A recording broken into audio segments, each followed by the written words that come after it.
And we are live.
School.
Fanboy Modeling School. I am the Fat Mantis, now in HD. I'm here with my partner in crime, Steve, real name, no gimmicks, also in HD. How's everybody doing this evening?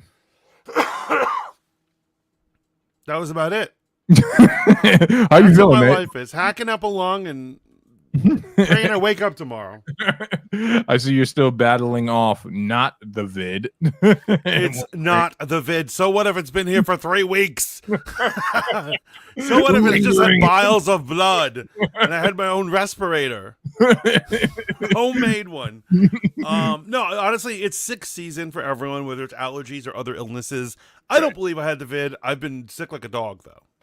Man, I'm glad you're on the mend. You definitely seem more energetic than you were last week for sure. I could tell you were going through it, man. You know what I'm saying? You had the Fauci, had the legit Fauci. But I still did it because I love you people. You sick, twisted animals. You monsters, you monsters. Folks, you see the banner right here, Riz Radio official stamped on the Fanboy Modeling School. You can catch the replays on what day exactly, my brother? You can catch us throughout the week.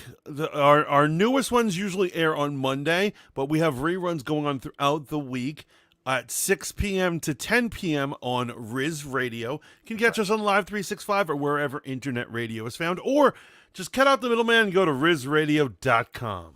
Exactly, man. Go check out the blogs we got over there, man. Having some great conversations, pooping on hip-hop as we know it, and it's a slow news cycle, my brother. It is a very slow news cycle. It is like embarrassingly so. And so you think that like maybe they want to talk about some crime statistics just to make the news move, because talking about Kamala Harris vibes is simply not enough to actually make things go. You know what I mean? Like I'm really sick of it just being vibes with her.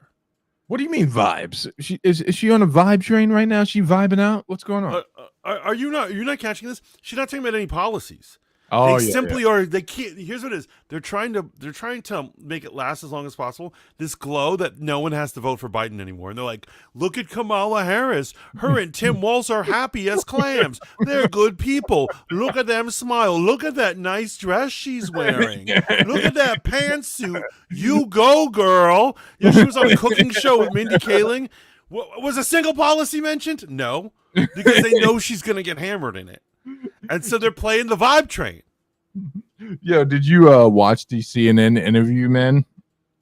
I did. And once again, everything was vagaries. You know what's crazy about it, man? There's such a mixed reaction to the interview. There are people who are applauding it. And I'm not just talking about like pundits, political pundits and stuff like that. Like literally amongst the laity, the normal folk, there are people who thought she did an amazing job. And then there are other people who are just like, this was probably the worst thing that could happen to her campaign. Doesn't seem to be impacting her polling numbers, even though you cannot trust initial polls for anything, man. Don't trust the pollsters. No, they're all in the take. They all have a reason to lie. Certainly don't trust them. But here's what I gotta say.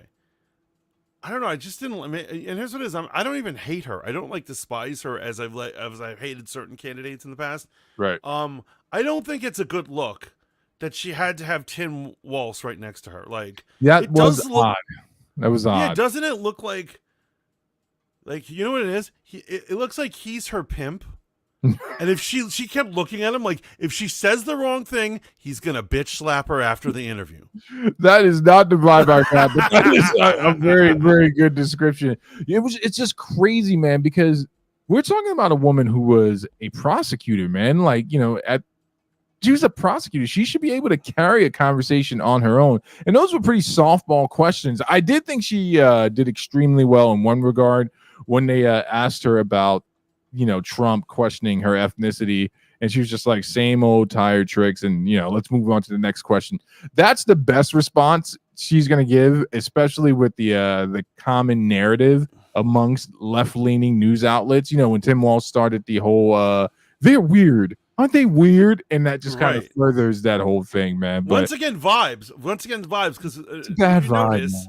If you notice, stating that somebody is weird but not having anything to back that up is just basically on vibes. They don't even have something to really condemn JD Vance on. Right? And so they're like, he's weird. Yeah. He's just weird. He's a weird guy. They're trying to post him as like an incel or something.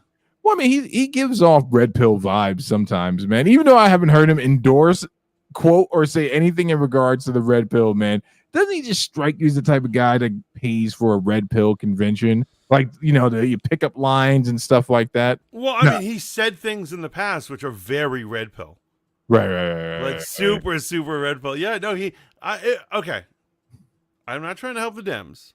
Yeah. But if you look at him for more than 60 seconds, he's weird. He has a weird vibe.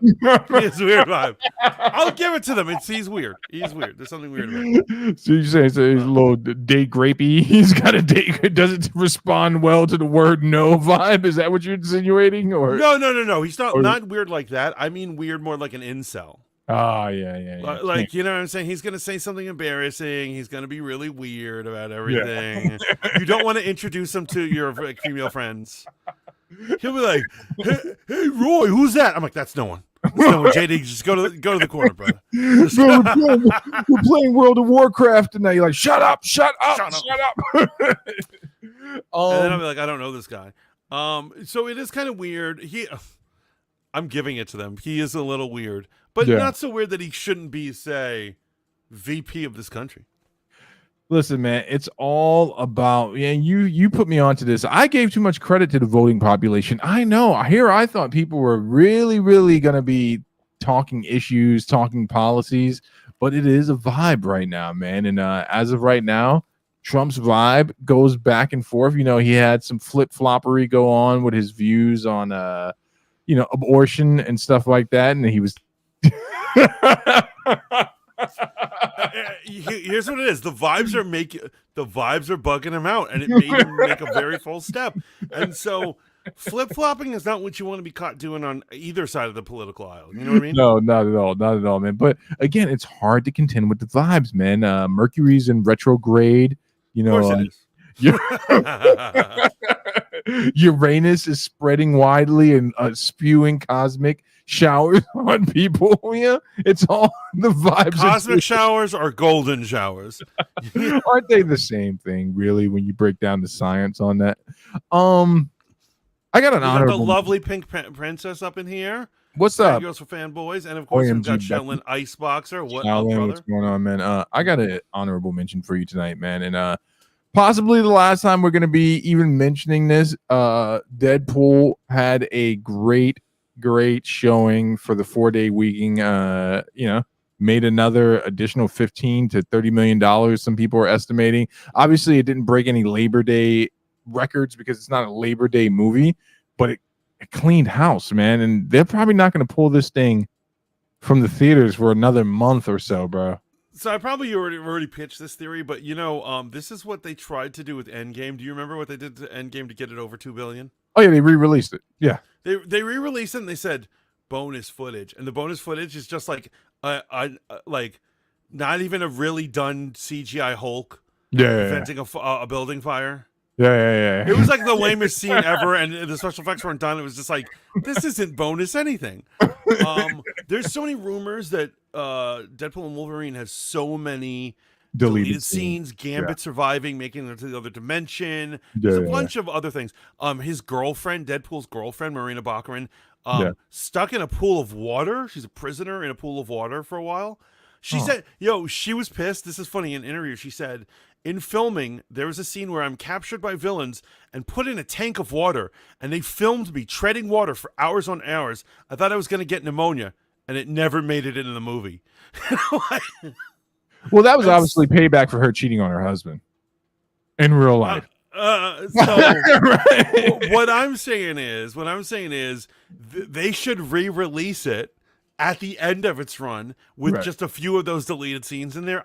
You get me. I'd fall for that. Yeah, no, I I'd go mean, back to- I would go back to the theater for that. So crazy thing about it, though, man, is that Ryan Reynolds has been leaking deleted scenes allegedly on his own social media platforms. I didn't know he owned and operated his own media promotion conglomerate, like Yes, just doing it. And he's won apparently- Clio's before bro, for advertising. this guy is a saint. You know, he took a cut Yeah. and pay to make sure the writers got paid and they could be on set. What can't he do, man? What So isn't do, he do you doing? remember for Deadpool 2, it came out around Valentine's Day, and the whole gimmick, he did it Valentine's Day, like, if you love your girlfriend, take her to Deadpool thing. Yeah. He won like, I think more than one Clio for that, for advertising. Bro, the re-release of Deadpool as a Christmas special, which had no Christmas themes to it at all. Right. Like, Oh, that's brilliant too. He is he might be a marketing genius. right. Which if you think about it, the way he got the movie made was marketing. Absolutely, man. Because That what he does is quote-unquote he was going over to execs while they were on the shitter, Yeah, and he was sliding them the test footage. And so that's ballsy, right?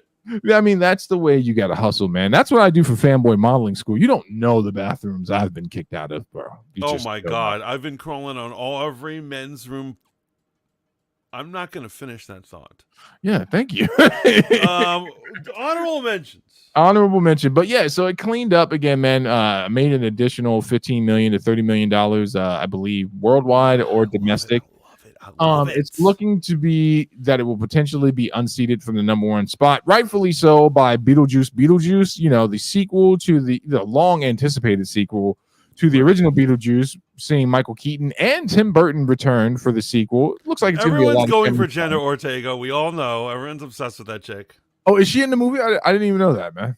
I've never even Yeah, watched it. right. No, for real. I didn't know that. I never even watched the Wednesday thing on Netflix. I know she's been saying some spicy stuff on the internet, man. I sent you in Shaolin a Geeks and Gamer article where she's just like, yeah, go for Here's it. what I'm saying. I love the girl, and this has nothing to do with the article you sent me, but there's something she said before that which I do not care for, right? What's that? So she did Wednesday, right? And so Right. so she was advised by her, whoever her managers and her people are, that they're like, you don't want to be stuck as a little kid character.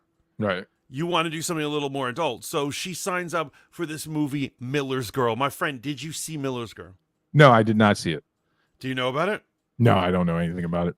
The concept is her and Martin Freeman Hmm. is the teacher, and she's a high school girl who has an affair with the teacher, and Oh. there's sex scenes and everything. Oh, It's one of those pervert movies. right? So it's French. Basically, it's as they call it, petadas, film. And so after she makes it, she then complains about the type of men that watched it. And I'm like, whoa. You do not get street cred that you're doing sex scenes with older men and like get paid and get all these things and then bitch about it. Yeah, that's a weird thing right there, man. If you have such a high moral stance against, the perverts that watch the film, why did you make it? I mean, Yes. not that she made it. No Why one did put you a gun start? to her head. No one put a gun to her head. Oh, to the best of our knowledge, we actually don't know what goes on in Hollywood. They could have been like, "You're doing it, you're doing it." It's Yo, just like, that shit got dark, man. That shit got dark real quick. I did not even occur to me that was an option. We hear about the casting couch, but what if it's like a trafficking couch? I assume that every story about Hollywood that's ever been depicted on American Horror Story is a true account. Everything. Yes, I absolutely. assume that's what's going on. But yeah, man, listen. Kudos to her, man. We'll see what happens with Beetlejuice. It will more than likely knock Deadpool out of its number one spot. I do want to go back and talk about something that we had as an honorable mention or a main topic actually last week. I went to go see Alien Romulus. Shout out to my wife. Oh yeah. allowed me to go check that movie out on a Did she go Sunday. with you? No, I tried to get her to go with me, and she was like, "No, thank you." And rightfully so, because the movie is freaking disgusting, and it's actually like not even disgusting in a gratuitous type of way. It's just for some reason I was like, I almost didn't eat my dinner after watching it. That it was that type of gross. I know. I absolutely agree with you. And a lot of people are saying that they're like, was it gore porn? I'm like, it's not gore porn. However, here's what it is with the Alien franchise. There's only so many things that Alien does well. Right. And so I was like, you're not going to get anything new from the Alien universe. However, anytime you've seen this scene in another movie, this movie did it way grosser. Yes. Like, for instance, the birth of the first alien in this one freaked me the F out. Yeah, that was definitely hardcore, man. And it definitely had vibes of your typical teen murder awry vibe going on there. The birth of the newborn, and that's as far as I'm going to go, that entire thing, because, human beings have a visceral response, in my opinion, to anything to do with the birth of a child, right? You see it and it automatically triggers you and takes you to a weird place. And the minute I saw that there was a pregnant woman in this, I was like, well, this is going to go terribly wrong. Like the minute I'm like, this is going to go horribly wrong. That's actually why most seasons of American Horror Story have at least one pregnancy in it. Oh, yeah. Because what it is humans, no matter how much of a curmudgeon you are, a grump, whatever you claim to be, all humans have some sort of connection to the furthering of their own species. Yeah, and it ties to their heart. Even a stranger's baby will do something to your heart. And the mere fact that something might happen to a baby is more than anyone can take. Yeah, definitely. And actually, you know what? Let's go back to Alien versus Predator Requiem. Do you remember the Predalien? It was the half alien, half predator, and it was a queen, apparently, right? I'm all up on the Alien and Predator lore. You've known this about me for years. I can tell you some shit, man. But here's the thing, right? If you pay close attention to the way it procreated, it was much different than the traditional queen. In fact, it was almost a face hugger in itself, and it preferred pregnant women, and it would lay eggs inside the straight aliens inside the pregnant women. But then you have to really think about that for a second. These women were far along in their pregnancy. They would get 3 to 4 aliens pumped into them. Obviously, we know what happened to the poor child inside. Oh, right. It's food for the immortals. Right. So but I really enjoyed Romulus, man. I thought they did a great job of tying in Prometheus and Covenant. I would have preferred if David would have showed. Spoiler alert, if you haven't seen the movie yet, then that's not my problem. I wish they would have tied David into it. I thought David was an amazing character, but I like the simplicity of the plot, and so maybe that's for sequels. Maybe they can save them for sequels. But I like that they didn't go too hard into it, because at the end of the day, at the end of this, once again, spoiler, these astronauts, these kids, or whoever survives, right? They really have no idea what's going on, what these aliens are about, or any of this stuff. No. And Andy was the breakaway star in this movie. The brother, the black Andy was amazing. Yes. He's probably the best part of the movie. And he's the best android in my opinion. I know you like David, but I'm an Andy fan. Andy is amazing. And you know what else was great? I gotta give it up to strong, independent female character. She was not annoying. I thought she carried the mantle well. Obviously, she's no Ripley, but she did a really good job. Welcome in, Miss Hold Up. Alien thumbs down. What? She came into the stream just to shit on our movie? What's happening here? She is not a sci-fi fan, man, at all. Man. Like, I think we've watched a couple of sci-fis with each other. We went to go see Oblivion. She enjoyed that. Do you ever see Oblivion with Tom? I love Oblivion. Yeah, great flick, man. For anyone who's like into it, how like people are like, The Matrix is the story of Jesus just told through an action cyberpunk lens, right? Yeah. True. It all seems to hit up. Oblivion is the story of Adam and Eve told through a science fiction lens. And it was an amazing story because there's actually so much tension in that movie. But do you remember when his cohort, the woman who turns out not to be his wife, finally gives you just this slight inkling when she's turning on him, like, oh, she knew this was a scam from the beginning. Because spoiler alert for a movie that's like 7 years old. In it, it's Adam and Eve, and there's a snake, and guess what? The snake isn't a snake; it's a hot Spanish chick. There to ruin your marriage. No, they were married, and they were married before that. I do love Morgan Freeman in that movie. I thought he was absolutely amazing. It was great. It was great. The movie in general is it's a really good movie. It's a great movie, man. When we went to go see it in the theater, man, Tom Cruise with the staying power. It was a packed theater, man. When we saw that, it was literally sold out. I had a good time with Romulus, man. Some jump scares in there, obviously, but I just thought it was a great movie. So for the timeline's sake, for people that don't know, it goes in canon: Prometheus, Covenant, Alien, Romulus, and then Aliens, right? And Aliens and Alien Romulus. Yeah, Aliens happens maybe 30 more years after Romulus, and then everything else is off the table. You want to hear something that's really bugging? AK not canon because everyone hates anything past Alien 2. You want to hear me? You want to hear something really crazy? What's the guy's name that wrote the Alien franchise? What is his name? The creator. Let me pull it up here, man. What is this guy's name? Alien.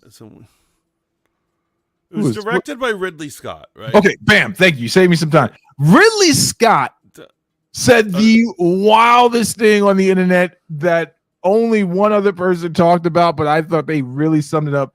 Ridley Scott claims that what ruined the Alien franchise, catch this, was AVP.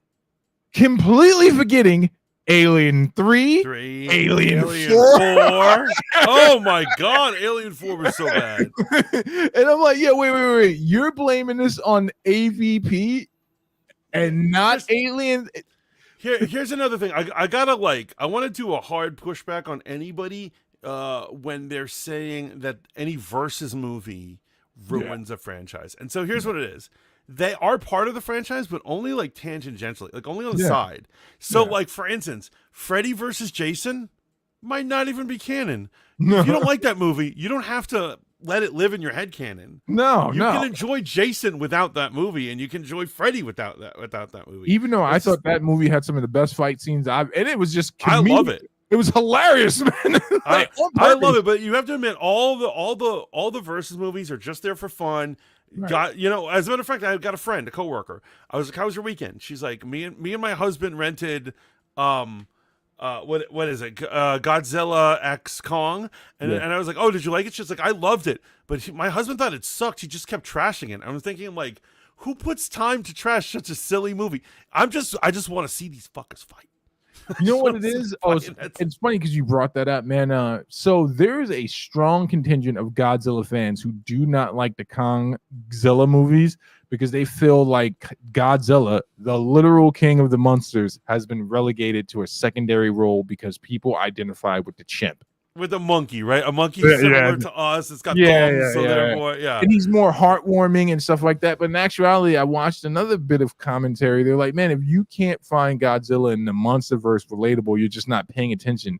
And it talks about, there's a scene in Kong X where Godzilla kills a monster in Rome, and then he goes and lays down in the Colosseum, and people, this guy's like, you all missed the meaning of that. If you go back to Godzilla, the King of the Monsters, Godzilla's literal lair was Atlantis, right? And it was where he felt most comfortable. So coming to the surface, seeing Rome, reminded him of home. Exactly, and that's heartwarming. I think another thing people have a hard time understanding is Godzilla's not meant to be cushiony. He's like your dad, right? Kong is all doe-eyed and like, I protect the humans.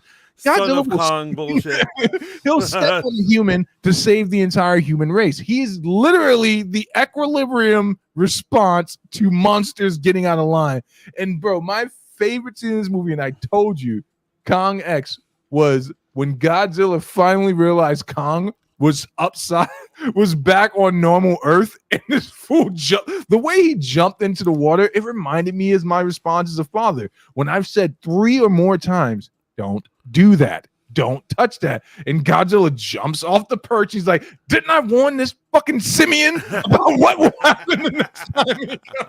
He swims over there and nearly kills Kong again. For people who aren't keeping tabs on this, Godzilla has spared Kong multiple times. I do have a prediction for what the next movie is going to be.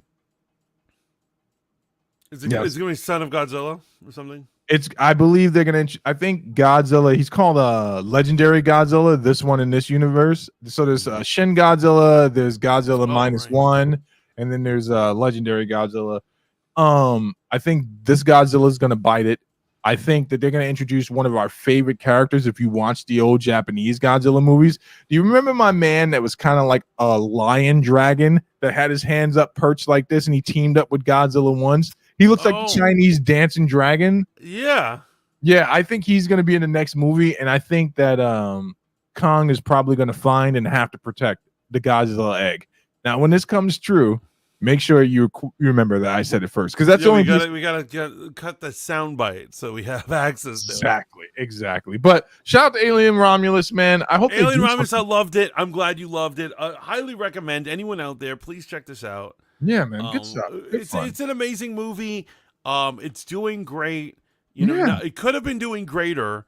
Obviously, there is some people out there who want to sabotage it because they're evil, wicked, false speakers, and as you know, and they have bad hair. Yeah, for starters, no one believes you're blonde. Nobody believes that's real. Okay, we can see how you ruined it with all your dog jobs.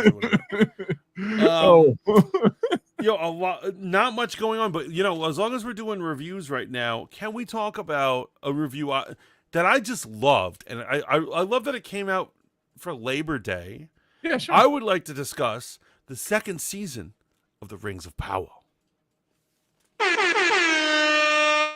So, to my surprise, this past Thursday, I turn on my smart TV. Look at me identifying like an old person when they come into a store. I'm looking for a smart TV. Smart TV. Smart TV.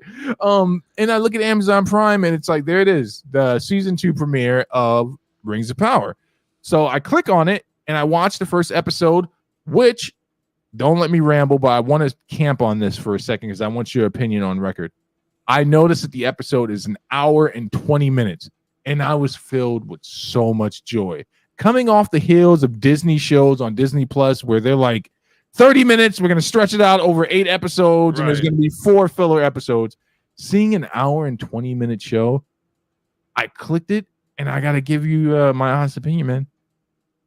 I'm glad it was an hour and 20 minutes. I really enjoyed the first episode. What were your thoughts, bro? I absolutely second this. You know what it was? It wasn't, and I hate to say it because I try to resist these motherfuckers, right? They're toxic for our lives. And once again, I gave it a decent review last season. I didn't hate on it. I didn't love it. But is it possible that so many YouTubers and so many talking heads were talking so much smack about the Rings of Power, they prevented me, they created this bubble where I couldn't see past it? Because this season snuck up on me. I didn't see it coming, and I sat down and I expected to not like it. Right. And I was like, I enjoyed myself. I didn't even know it was an hour and 20 minutes, but I enjoyed every minute of it. It went by quick. I really was into it. And to be honest, I ended up liking the second episode even better. Bro, I like the second episode even better. And then when I realized it was a third one, I was like, this is my day right here, man. And I had a great time. and it's so funny that I had already watched them, right? And so then I went to my brother's house for Labor Day barbecuing, and it was raining, so we had to stay inside. And I was like, if we're staying inside, and people are like, what should we watch? What should we watch? And I go, there is The Rings of Power. And I watched it again with them. Right. And they loved it. My siblings. Yes. And you know what I'm saying? And so you like something when you're willing to see it again immediately with friends and family. That is the perfect, and shout out to you for having the balls to do what I love to do when I go somewhere. I'm like, we're all going to watch Fight Club.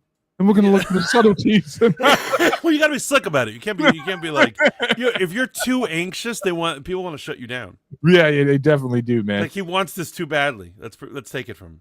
You were talking about the toxic people, man. I'm going to refrain because I don't want to give these fools any ammunition. God forbid God willing, one day the channel blows up and I have to formally debate one of these people.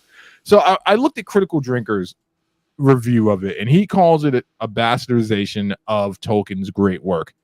I want to take a step back here, and I want to be honest about something. The books are the books, and they are the true canon. Nothing can be disputed.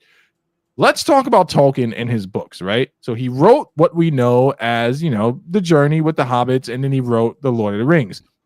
And then there's the Silmarillion and all this stuff, which could be best described, if you are not initiated, as a fever dream. He was notorious for changing his own lore over and over again, man.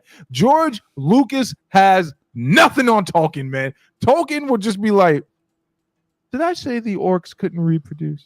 Right. And so that's what you said. And I think I said that to you too. I was like, wait a minute.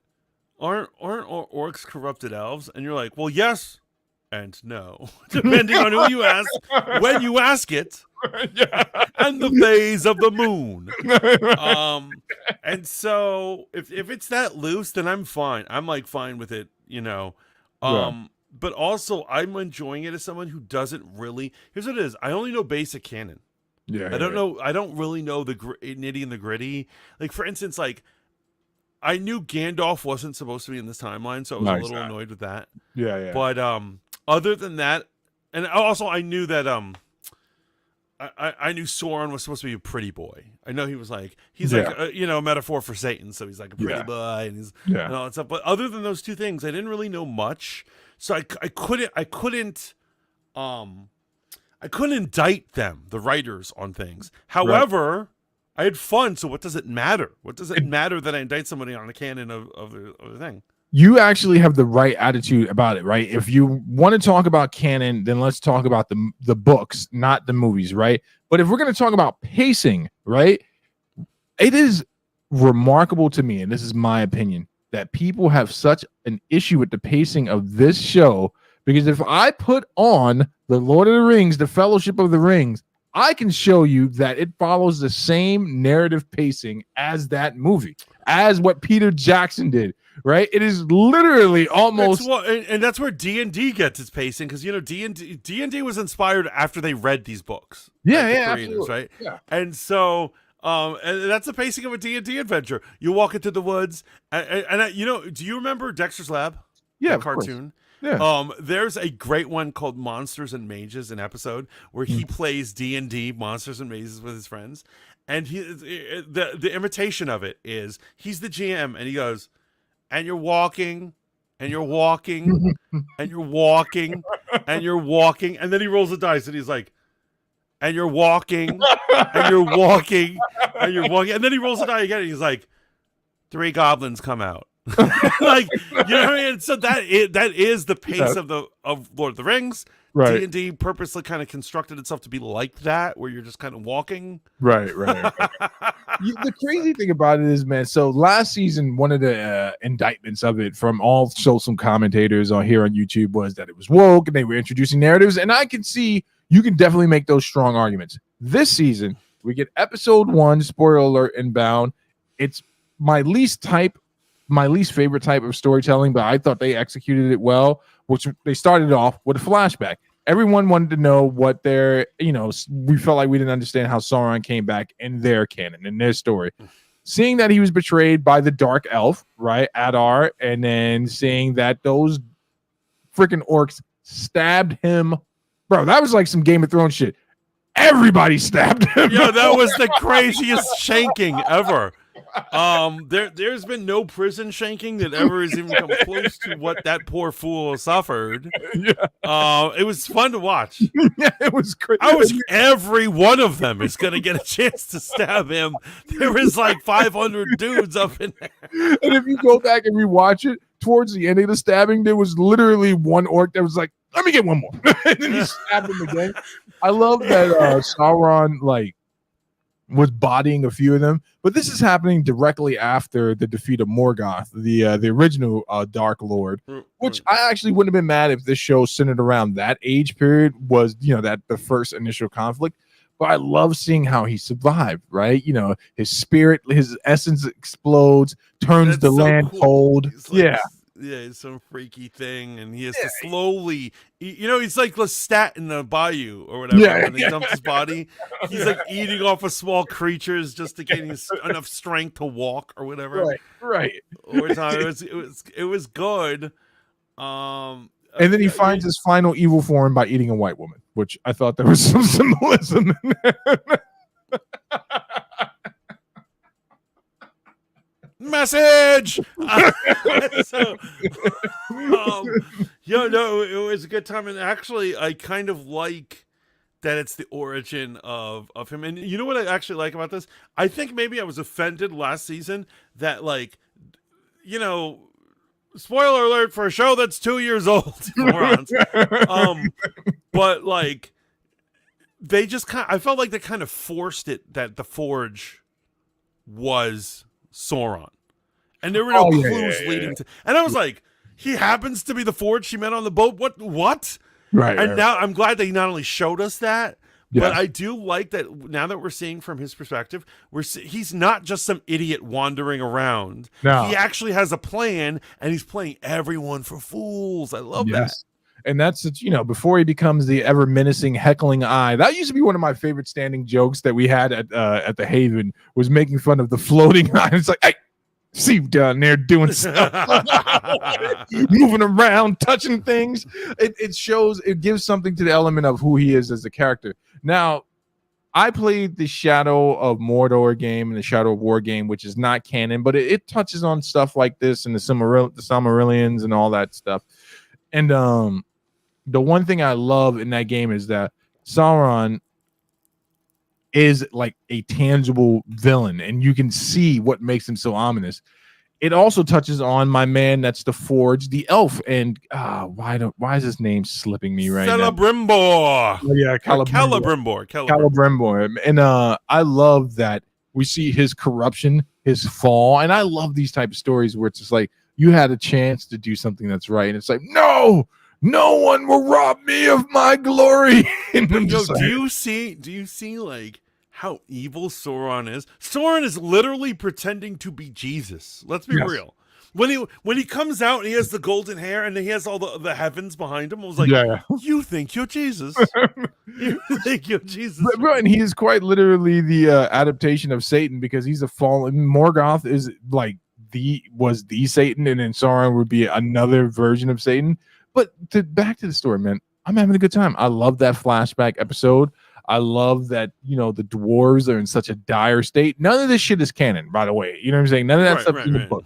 But I love that they're in such a dire state. They're cut off in their little fucking. I'm here to be entertained. I don't care that much about canon. I don't want it to be super violated, but you could get a little crazy with it.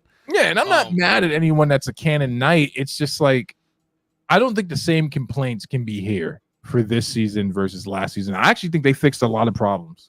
Oh, they absolutely did. They absolutely did. Yo, can I tell you what I think is such an amazing daring, and should shut Nerdrotic and all these other idiots the fuck up. What's that? Move that they do.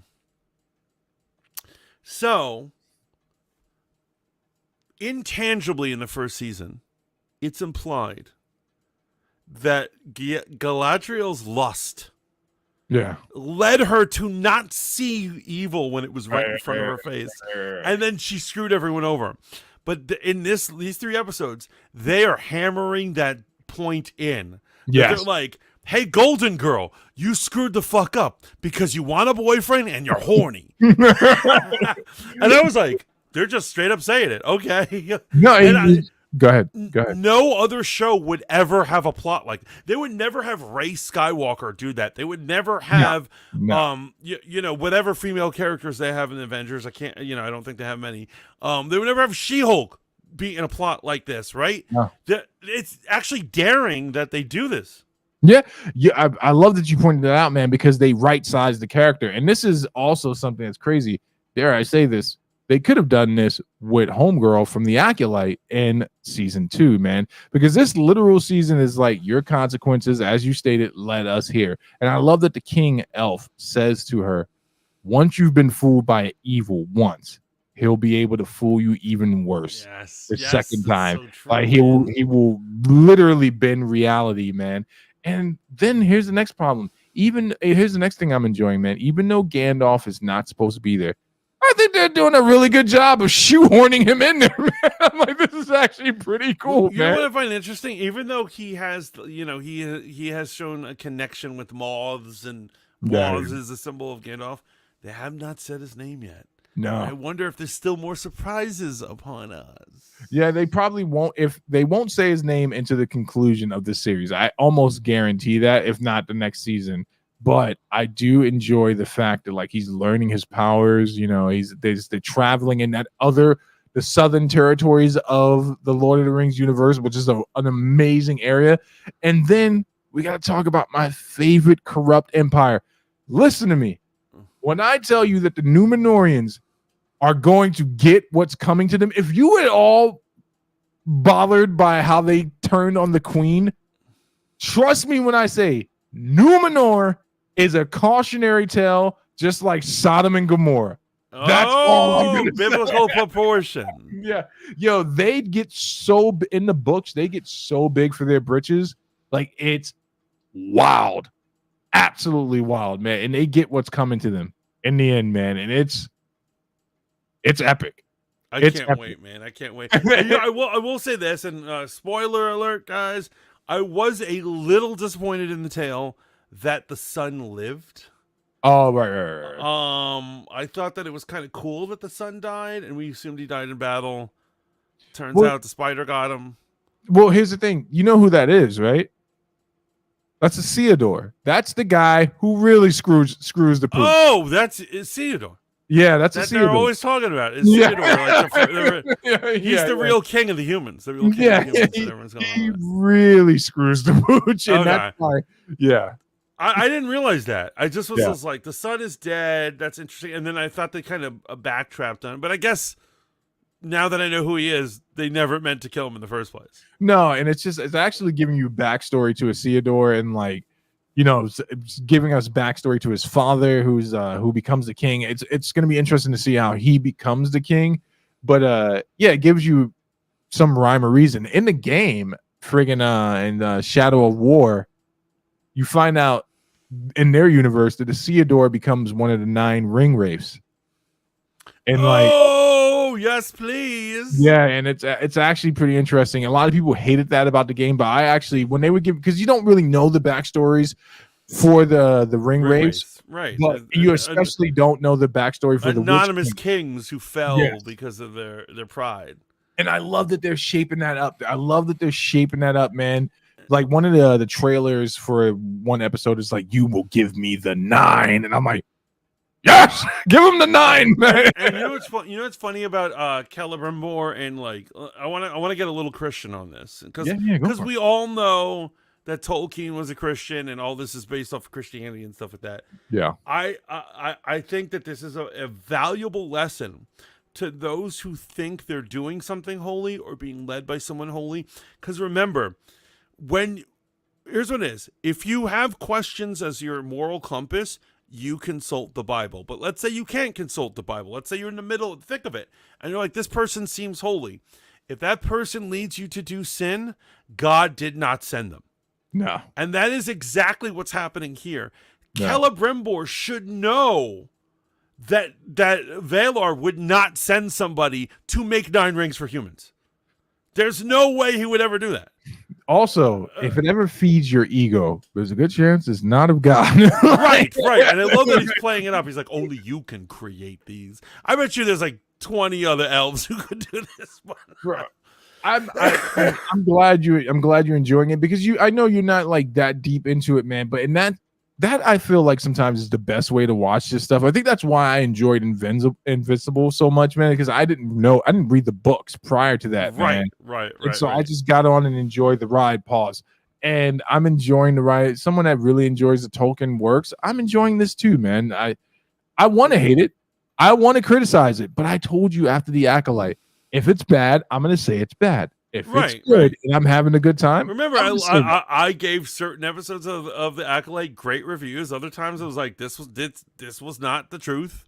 Particularly the finale. And so But I will say I like all three of these episodes. Yes. And like you said, long running times, a lot of meat, a lot of things to discuss, Right. and we've got more weeks ahead of us, and I love it. And so my only thought is that this only proves further that Disney Plus is an embezzlement scheme. They're laundering money because there's no way the Acolyte for like 25-minute runs times costs $25 million an episode. I do not understand what is this need to send us back to our parents' form of television of 30-minute shows, man, especially in high epics. I don't understand that, man. Yo, honestly, if they really treated it like an epic, Yeah. where each episode was like 55 minutes or something like that, and they really took like a lot of care and caution in it, the Acolyte could have been the greatest thing ever. But Oh yeah, the Acolyte. If they decided to make it about Sith, because we're all inundated with Jedi stuff, hell man, I'm telling you, I would have watched a show about Palpatine. That dog would hunt. But I do enjoy the fact that Rings of Power is an hour long, man. And it's just there's no other way to cut it, man. I was thinking about this the other day. You know, remember when we were deep watching Angel and Buffy and stuff like that? And maybe those weren't the greatest shows. I think Angel is the superior show. I think most people would agree on that. But since it was 45 minutes, 50 minutes runtime, you know, minus commercials and shit like that, you really got deep into the story, man. Like you're like, oh, I can detach for the next 55 minutes and just enjoy this. 30 minutes only leaves me in a state of anxiety of, well, how are you gonna fuck up the ending this week? That's literally what I'm thinking anytime I'm watching a Disney Plus show. I'm like, are you gonna fuck up the midpoint of the season this time? Oh man. I know you really, really want to talk about Travis Kelce, and I don't know what this is about, man. So you lead the way, man. What's going on here? Okay, so the Daily Mail, you know, a British thing, they said that an insider at the PR firm that works for Travis Kelce got a picture of part of a PR plan to announce Travis Kelce and Taylor Swift's breakup. What? And they sent it to the Daily Mail. And so right now Travis Kelce and his lawyers are saying, like, you better not post that because that's not true. But word is out that the Daily Mail has at least photos of the plan. And so it sparks a lot of things going on. Like, for instance, did they already break up? And the question is this a fake relationship and they're planning a breakup? Because that's probably more likely, right? Plot twist. Let me ask you a question, man. I am not as invested in Taylor Swift and her doings and her goings on as you. Is there a negative to them breaking up? Like, there are a lot of people that were upset with her amount of coverage during the Super Bowl and all this type of stuff. Is there a negative side if they do break up? Well, here's what I'm saying. It'll probably be bad for Travis, and I'll tell you why. If Swifties think that he hurt her or whatever, it's over. And so that happened with Matt Healy from the 1975. They were going out, and when they suddenly broke up, Swifties were attacking him constantly, and it got to the point where literally at one point, he goes back to England, his home country, and a reporter asked him, like, what's it feel like to be back home? You haven't been here in years. You've been living in America. And he says, I'm glad to be away from America and all those damn Swifties. And so that's what he chooses to talk about. That's how toxic these hoes are. These toxic hoes have been fucking with him so much. That's the first thing he says when he gets off the plane. Right. To his homeland. That's crazy. And so imagine Travis Kelce going through that. He just had unprecedented good press.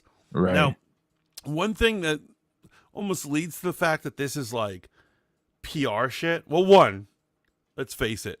We all know Travis Kelce likes black chicks. Yeah. His dating record is he's a white boy who likes black chicks, and nothing's wrong with that, right? But like I would say that like what has happened from all of this is that it's opened him to acting. I don't know if you know this, but he's scored a couple of acting gigs. I didn't know that. I did not know that. It's not necessarily from Taylor Swift, but it's after the relationship. You know what? Because people had saw him in such a positive light. It couldn't have hurt, right? Right. He doesn't want that to go away. He doesn't want people to be like, he's a villain. He hurt this poor girl. Right. That will be a bad fucking look for this poor dude. I think it is more likely that if their relationship is coming to an end, given her track record, she is the one bringing it to an end. Did she not date someone from One Direction as well? Yes, she's dated so many mother.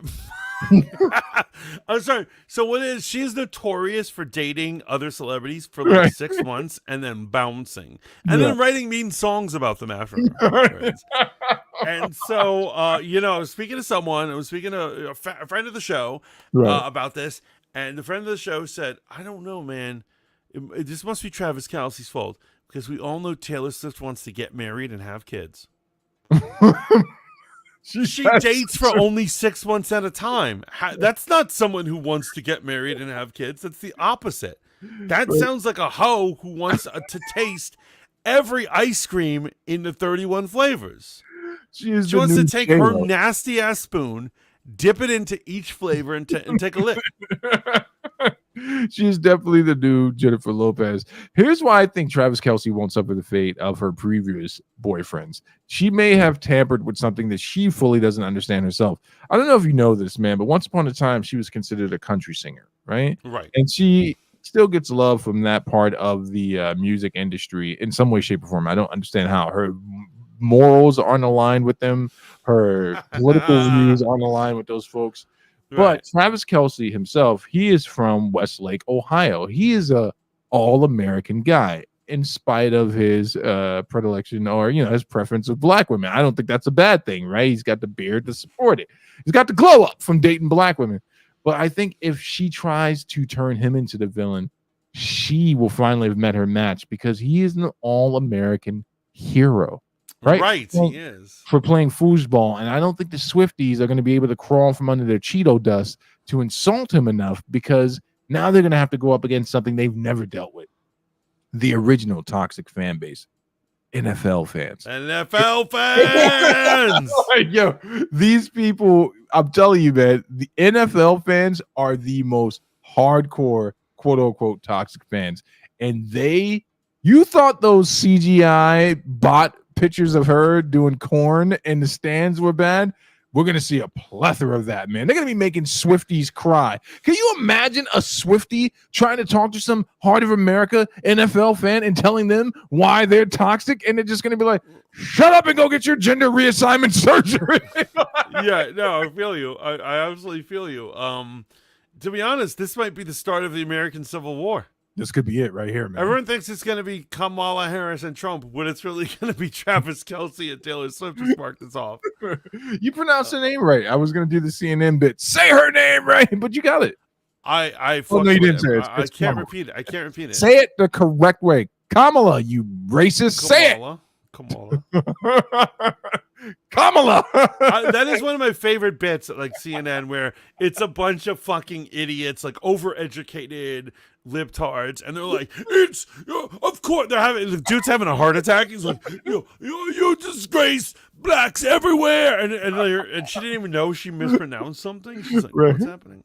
Yeah, like, why are you crying right now? That's how ridiculous the times we are. So, like, for instance, the other day I saw someone talking, and they were like saying, this woman said, she was taught, it was a CNN liberal journalist speaking to a liberal woman, somebody who does something for Kamala.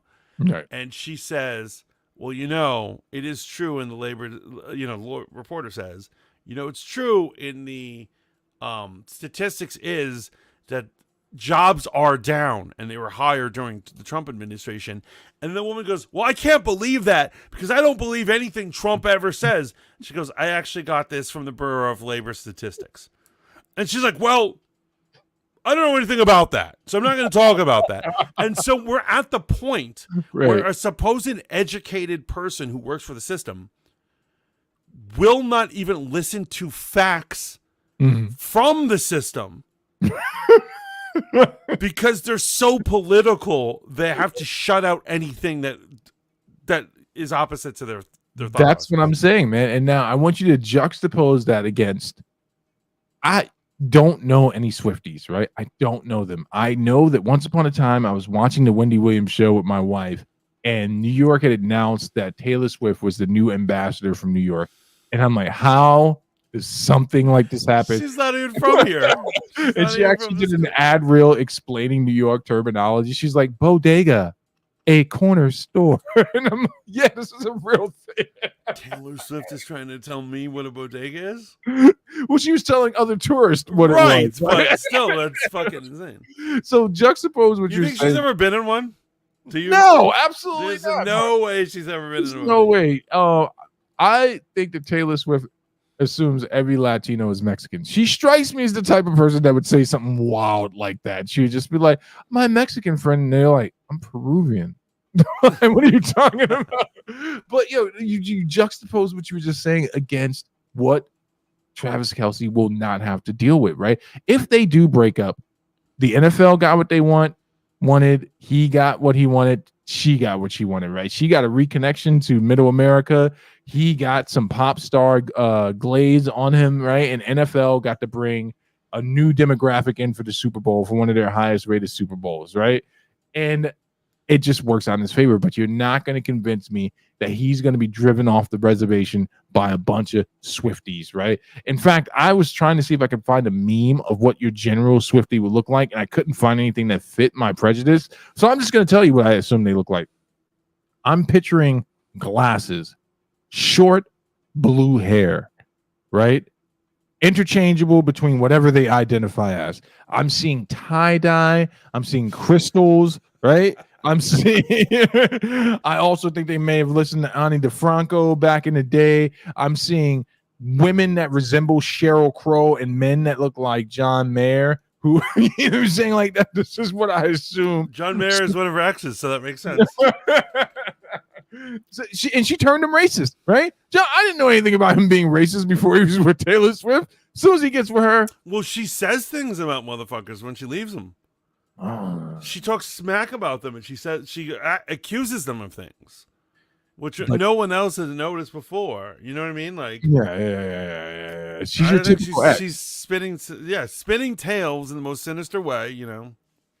Let me ask you a question, man. Is her music objectively good? Like, am I the only person that doesn't realize that her music is not good?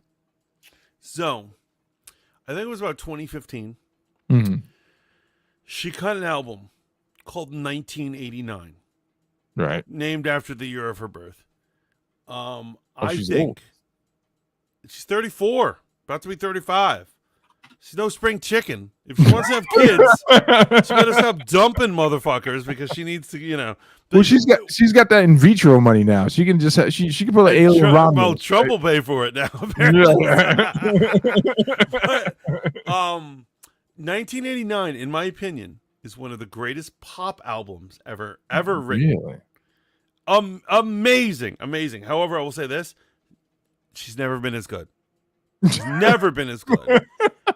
And however, people pretend like she's as good. Yeah.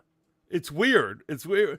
Like so she had Midnights, right? She had the show, the album Midnights, and then she just came out with what the fuck is it called? Like See, you see what's happening right now. I can't even name the album. It's something about Poets Society, Poets Department, something like that. I have listened to it multiple times. There is not a single track I really like about it. Yet somehow it keeps selling out. Yeah, you know what's crazy, man? There's only two groups that I feel hate Taylor Swift more in her music more than I do, and that's the Beehive and what formerly used to be known as the artist Katy Perry. Right? Oh, yes. Katy Perry hates her. Katy Perry was at the height of her game. Taylor Swift came, cannibalized her, sucked her dry, and then got all of her powers. And before any of these young whippersnappers are like, Mantis is old. He doesn't know what he's talking about. I gotta tell you, I am super into Katy Perry, Lady Gaga, Sabrina Carpenter, Chappelle Ronan. I love them all of all status and all these things. So I'm into pop music. I nonstop listen to pop music. I do not understand Taylor's current whatever. Mega stardom. It's Yeah. outrageous. I mean, Beyonce did, I believe, kick her ass. Oh, don't forget Kanye stance. Oh, Kanye stance. You know what's crazy about that, man, is Kanye is the original JD Vance. Like, they use that weird narrative on Kanye almost so effectively, but he just, like herpes, he did not go away. No, but you know what he did, which was brilliant, and that's what JD Vance can't do it because he's a politician. Kanye rolled into it. Yes. And so he literally has songs where the start of his song is about him being a creep.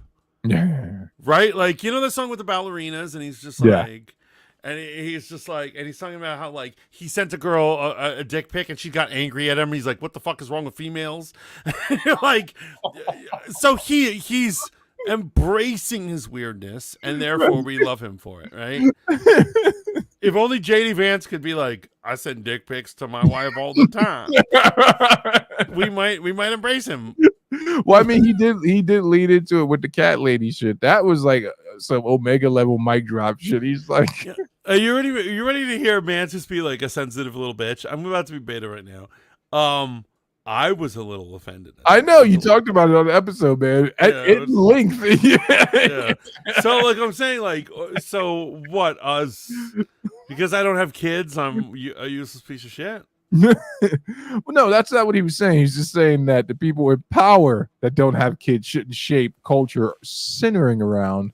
But if I were to obtain power, if I were to become my local, state senator or the mayor of my town, I'm bad because I don't have kids? No, that only matters. Only applicable if you start attacking the very understanding of family.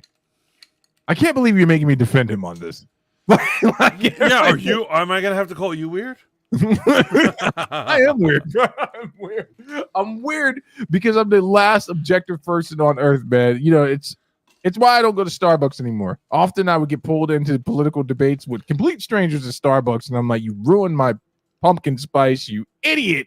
But I'm just trying to say, a couple of months ago or earlier in the summer, I was there with a friend. I was at Starbucks, and we were talking about Ron DeSantis, and the female I was with was like, but isn't he racist? And I was like, I don't know anything about that. I haven't heard him being racist.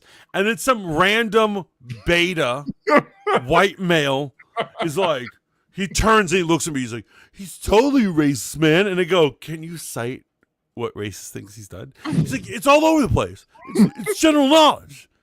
It's general knowledge. I'm like, oh, thank you for that. Thank you. Educated white man who can't fucking cite things. I don't understand all these white people go to college. Right. Because here's what I'm saying. When I went to college back in my day, I had to cite everything I say. So if I say JD Vance is a weirdo, I have to cite Kamala Harris. Right. Right? And yet these fuckers cannot cite their sources. Well, I mean, the ever shifting algorithmic, your truth is, the truth type of shit. You could just. The other day, coming back from my brother's, I don't have a car. I know I'm a weirdo, guys, whatever. So I don't have a car. I'm taking a train, late night train. All right. And a couple of seats ahead of me, and this isn't the subway, but this is like, Metro North. There's these two girls, and they're hanging out with a kid who's clearly Christian. And of course, when you're listening in, yeah, you're like doing your thing. These girls are trying to mess with this dude who's a Christian. Right. And they're asking him all these questions. They're ripping this poor dude apart. Right. And I was just like, and they kept being like talking about, and then at one point he's like, honestly, we were all made in God's image, and therefore deep down inside we understand the objective truth. And then one of the girls is like, there is no such thing as objective truth. Everything is subjective. And I wanted to stand up and start yelling at her. But I was the creeper. I was the creeper. So I'd be chill. Usually that's when you invoke my name. If you say it 3 times in reverse, I'll show up and I'm like, could you explain subjective truth? There's no objective truth. Is the ground you're standing on solid, or is that subjective? They're like, well, to me it appears solid. I'm like, well, it appears solid to me as well. Let's see if we can manifest phasing through it together. If we believe hard enough, according to your worldview, we should be able to phase through this shit like vision. All these witches and what is it, materializers, people who like manifestors. There we go. They think they can do that. Yeah. Did you see the trouble? Did you see the troubling thing that I commented on? One of our cohorts, no name drops right now. No. They put up a quick video on their Instagram story where the person was saying, when you manifest, it doesn't matter if you manifest something good or bad. As long as you've created something, you should feel good. And I was like, are you kidding me, bro? Are you kidding me? And I had all these question marks. That's the attitude that they have. That is literal insanity. And this is why I'm telling you, man, Travis Kelce, subjectively, is a part of a community where it won't matter what Swifties say about him. It just won't matter, man. But if you're a part of that community, like if you're in that part of celebrity, I could see how being a One Direction singer, you can get tore down that easily. But if you're a dude that's from Ohio and it's like, you think I care what that fat person that identifies as a unicorn on Twitter has to say about me? Like literally, I run through other physically peak specimens for a living, right? I do one of the hardest recreational jobs ever invented to prove myself as a specimen of a human being.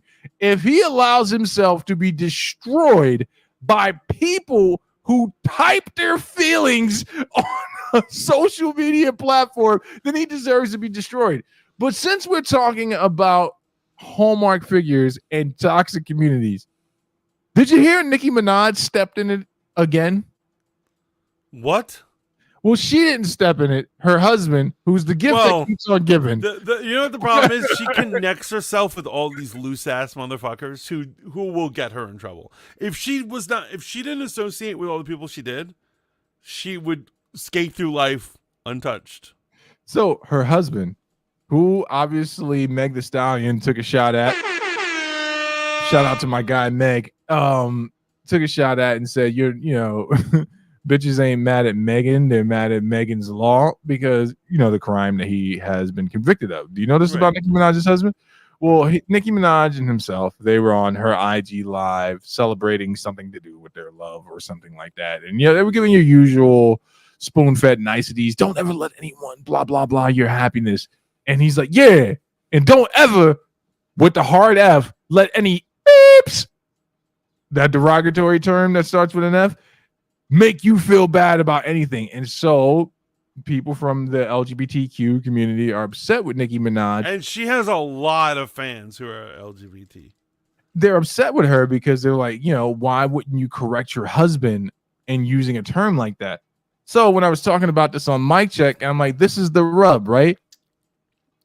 Nicki Minaj and rappers like her have for years used the N-word and bitch and all these things indiscriminately. And let me tell you a little something about the hip-hop community, whether it be commercial or backpack, underground, whatever, right?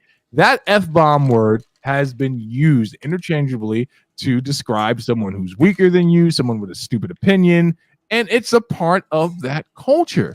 So here's the problem. This is going to continue to happen. You have to either hate it all or say nothing about any of it because they are not going to change, right? And I honestly think Nicki Minaj ever made herself a beacon of the LGBTQ community. I did some back research on it, and I think she made an appearance with RuPaul, and y'all co-opted her. Everybody be chilling with RuPaul. Trump hangs out with RuPaul, man. Honestly, nowadays, all you have to do is be an artist who wears a little color, right? And people will associate you with LGBT stuff. Meanwhile, they have actual artists. I can't remember this young man's name, right? But there was an actual one of the first. I don't want to say he's one of the first, but commercially found some commercial success as a gay black man as a rapper, right? He had a hit, literally had a hit. I can't remember the name of the song, but he had a hit. It was on the radio. It was being played, right? Constantly. We're not talking about Little Nas X, sorry. No, this is way before him, man. This is like okay, wait. This is like 2010 era. In fact, the song was so popular they even used it in a very popular YouTube series or just a series in general where it's called the Alphabet Dance, where people are doing, the alphabet dances that correlate with the letter, blah blah blah. That's how popular it was. No one got behind him. No, you would have thought he would have been champion, hoisted up. Thank you for your courage. None of that stuff. Nicki Minaj married an old school Brooklyn gangster, right? Do you really think this man is going to change his language because you're offended? And it blows my mind. And I guess they got on her a few months back or some time ago because she did something for FIFA and Qatar was involved, and Qatar has very complicated or not so complicated feelings about same-sex attraction. Actually, yeah, it's not complicated. Like, you're dead if you do it. Nothing complicated about that. And we're not endorsing that. I'm not endorsing that. It's just crazy to be like, do you really think that a public outcry on Twitter is going to change some cat from Brooklyn in the way he communicates? So no offense to white viewers or listeners. We love you. I love white people. My father was white. But I will tell you this. It is mostly white people who think that canceling someone on Twitter is actually doing something. It's some sort of, I don't even know, it's some virtue signal that they're like, well, at least we talk shit to them on Twitter. Or we got him deplatformed, right? So here's what I'm saying. But like here's what I'm saying. I think that only recently real deplatforming is happening. Over the years, when people are like, we canceled this dude, they didn't cancel they didn't even deplatform a dude. No. They just said you suck on Twitter. Yeah. And they galvanized a bunch of other people, and maybe some people lost contracts and stuff like that. But if you're still making money, like Kanye is uncancelable. He took on one of the and he's like Kevin Hart. He's like Kevin Hart, basically, and Dave Chappelle. Yeah. If you simply say no, if someone's like, you're canceled, buddy, basically to be canceled, you have to accept it and allow it to happen. You can say, fuck that. I'm going to keep working. There's really nothing you can do. There's nothing anyone can do. Or maybe that only works if you're black. No, here's the thing, man. If someone's attempting to cancel you, but yet you've been paid by one of the largest film house conglomerates in the world, they're not. Did they really think Netflix, after already cutting the check for the shows, was going to be like, we're not going to air these things? And they're like, we're not going to air this special that we paid $50 million for. It's exactly like these Palestinian pro-Palestinian here we go. Oh boy. Protesters. They're like, so Columbia University was founded by Jews, is ultimately run by Jews, and Columbia University was, before the incident on October 7th, they were in the middle of creating Columbia University in Tel Aviv. Really? They were going to have a satellite branch there. And suddenly the protesters are like, you need to cut ties with Israel and all Jewish money. How would that ever happen? How would that work? What are you fucking talking about?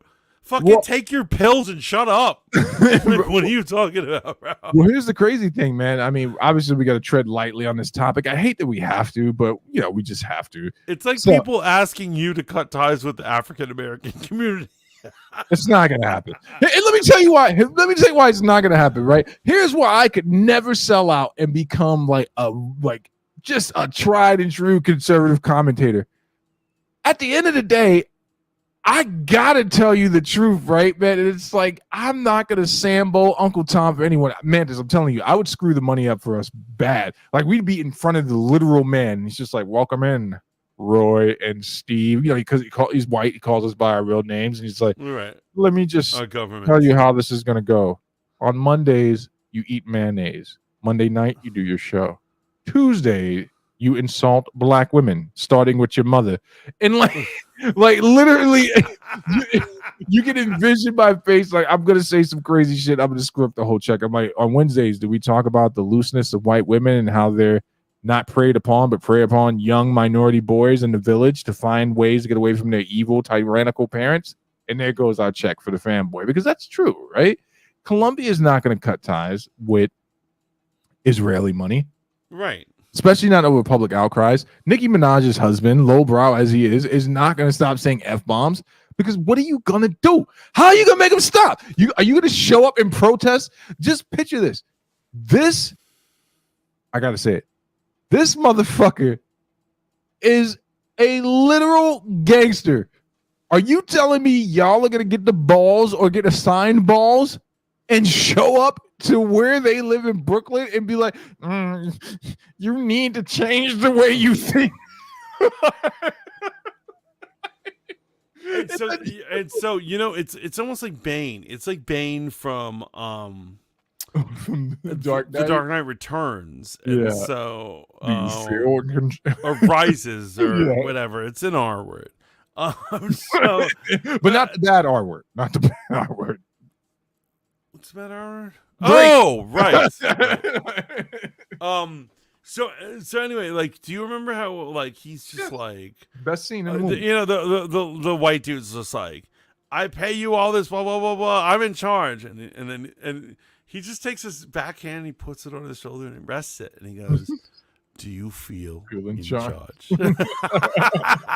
And so that's the thing, and that you know, so the white culture and white people, they think that they're like, you use our Hollywood, you use our music industry, all this stuff, you use our producers. So now you must be playing our game, and you must be part of our game. And so now you're ready to behave when we tell you to behave, and they don't understand that nobody got that memo. Nobody got that. Nicki Minaj and her people didn't get that memo. Right. Yeah, here's what it is. Nicki Minaj didn't get the memo. She heard about it. She's kind of like, she understands it exists, Right. but she's not about it. These motherfuckers, her brother, her husband, motherfuckers spent too much time in jail to be reading memos. So it's crazy when the white man is just like, they go over to some other culture or something, and they're like, now you got to play by my rules. Yeah. No. It's like, who's playing by your rules? No one's playing by your rules. What the fuck are you talking about, bitch? You know what's really insane, man? So I want to tread lightly on this, right? Your boy Netanyahu, is he trying to get people killed? Like, is that his goal? I don't know if I can answer this right here. So this is an interesting take, because I want to hear more, but I'm worried you're going to get us in more trouble. Well, I'm only going to say what was reported on the news, and I will keep it in generalized statements, man. Right now, there are protests in the country where there's a prime minister, where people were abducted sometime in October. It was recently found that some of those people who were abducted were found dead, right? And negotiations were in play to get those people from their captivity. And the population of this particular country are now saying the priority here should be to open the negotiations to get the hostages back. Nothing wrong with saying that, right? And they're starting to appear as if what's being reported on the news, real civil unrest and displeasure with this prime minister. Now, prior to this event that took place in October in this part of the world, there had already been displeasure with this particular prime minister. Now, it seems to me, from this part of the world, his own constituents are starting to say, we don't think you have the hostages' best interest at heart. And that's all that's been reported on the news. So let me ask you. If you were a prime minister or a president in charge of place, According to my reality, I am a prime minister, and you can't tell me any different. prime minister of. Doesn't matter. I manifested it. It just happened. Oh, okay. Right now. And the people you have to negotiate with are satanic and worship the devil and do evil shit. Right. They're sacrificing babies and all sorts of shit. Right. Public opinion says you should negotiate with The free hostages. The free hostages. That's the negotiation. No, that's what I'm saying. You should negotiate with these Satanists who worship, sacrifice babies, and do all these things. Would you? Wait, but what are we negotiating for? You got to be more particular. Wait, so you would? Wait, that's interesting. So human. Let's start with human lives. Let's go down the list. Human lives. Would you negotiate with Satanists for human lives? Throughout history, leaders have negotiated with whatever group on the opposing side in regards to hostages to have them released. It is something that has happened in war during active war. Some of the superpowers have done it. They've negotiated the release of hostages during actual wartime. But the part I bring up, which I guess you don't care about, is they're Satanists. Right. Now, are we talking about what leaders have done? No, I want to know you. What would you do? Would you negotiate with Satanists? Oh, I would, as a political leader, I would feel totally comfortable waging war and negotiating the release of hostages. Okay. So I would argue, here's what I'm saying. My man has been, before all this started, he was already up on all these charges for corruption and taking bribes. Exactly. He was in trouble. At that point, now that you're in this current situation, I would probably go with my moral compass and say evil needs to be destroyed, and so I'm not negotiating with evil. I'm killing evil. Right. So I'm glad you said that, right? So here is a better way to say that if you're going to try to gaslight your constituency, right? Now, let's assume you're in the same situation as him. People already know you're corrupt, right? So that is already out the window. You being a moralistic leader is not even on the table anymore. At best, we're just hoping that you're able to do a good thing, not good things on a consistent basis, right? So in that scenario there, I would challenge you to say, and if I was in your advisory, table, I'd say this to you. I'd be like, Mantis, I want you to look me in the eyes. You are going to be impeached prior to this situation happening. Chances are you're going to be remembered as a failed prime minister after this. If this is the hill you choose to die on, I want you to go out like a G. I want you to get up, look directly in the camera and say, not only is this about me stamping out evil, but I don't give a damn about 6 lives compared to the opportunity to stamp out evil. What's wrong with saying that? I don't understand the second part. That second part was clearly some sort of no, because that's the part that's being omitted in your scenario, right? You're not going to negotiate with the quote unquote Satanist, right? Or terrorist, whatever word you choose to use. Satanist is appropriate. And we're talking about negotiating for the release of your own citizens, right? And you're saying, I'm stamping out evil. You should also be willing, because by not saying that, you by omission are saying that, no, this is the priority. We stamped them out.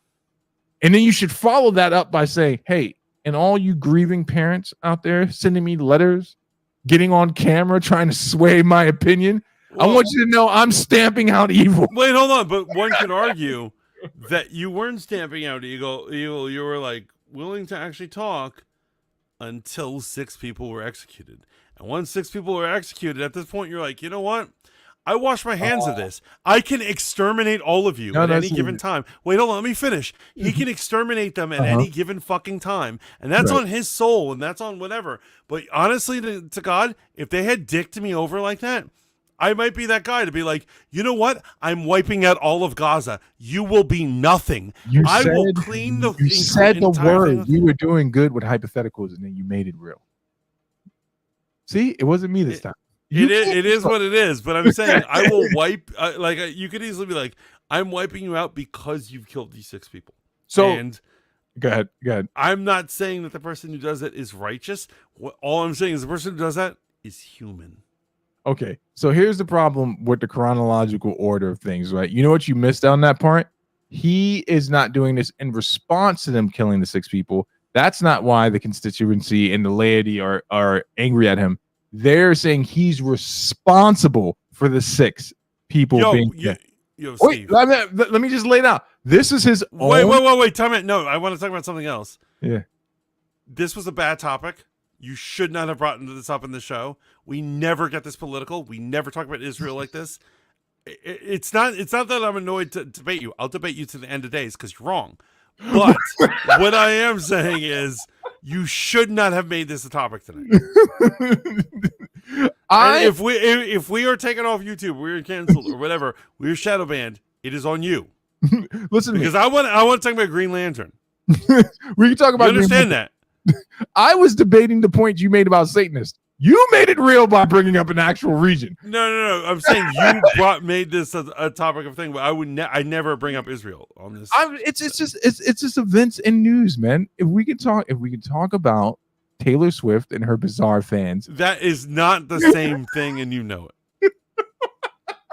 And you know it. So, Pony says, "Didn't God negotiate with Satan over Job?" That's not what happened. That is not what happened. It wasn't a negotiation or anything. And actually, if you really do your research,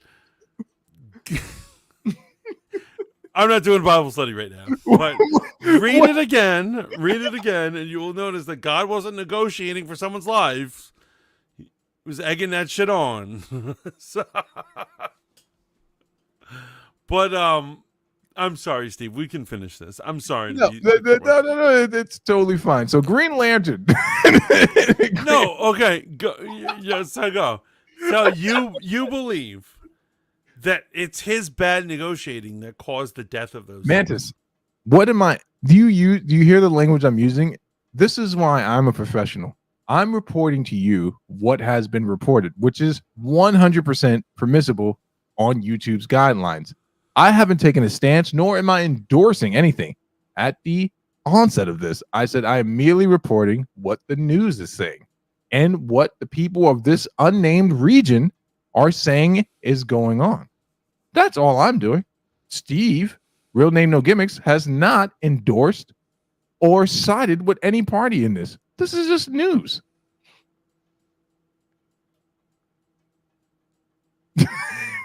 I don't even know what to make of that. So what's your stance, motherfucker? Take a stance. Because that's another thing about Fanboy Modeling School. Our job is to be 100% real. Right. We're not like these evil journalists who skate around things. Just telling it how it is, bro. I am telling it how it is.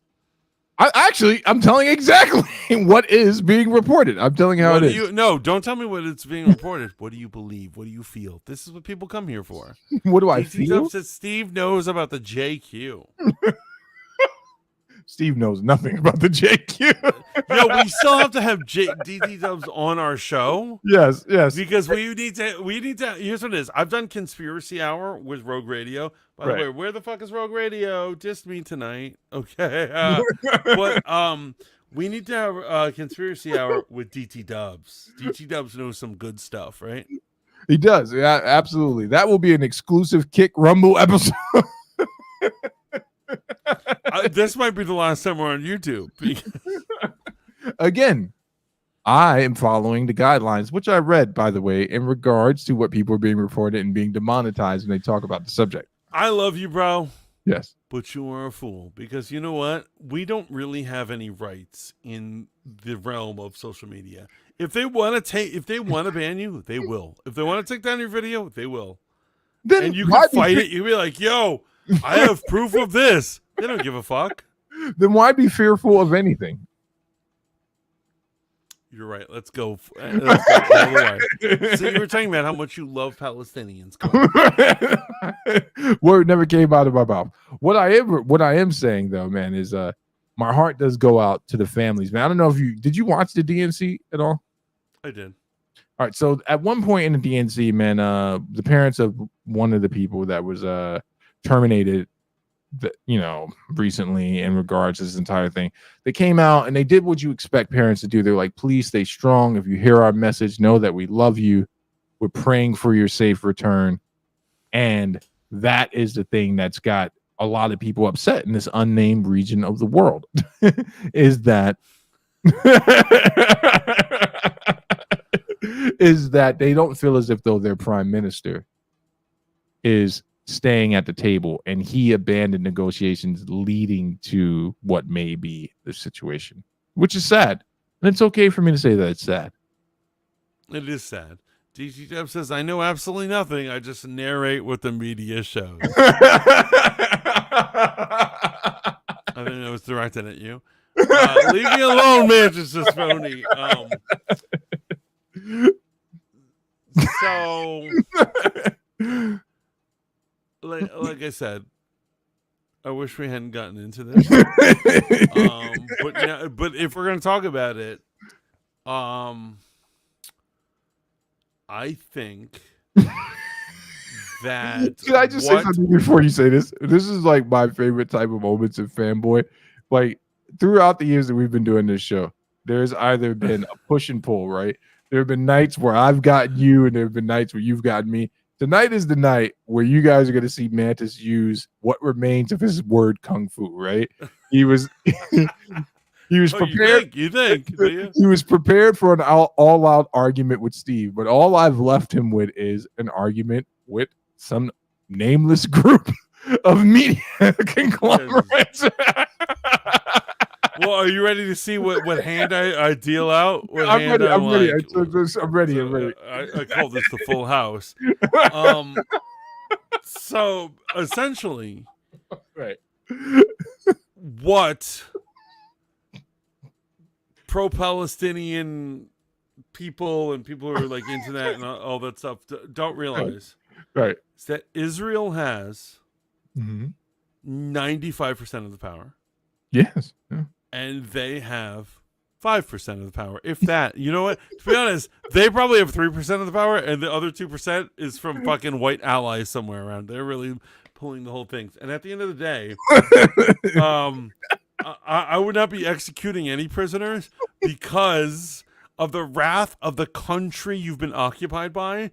Right. Could just squeeze that, right? As they say, squeeze the 5 fingers and crush you. And so the point is that the people we're talking about, and me and you are Christians. Yeah. The people we're talking about are not Christians. Either side of them are not Christians. Right. And not only that, the people who can crush them are Old Testament motherfuckers. they believe in like harsh punishment.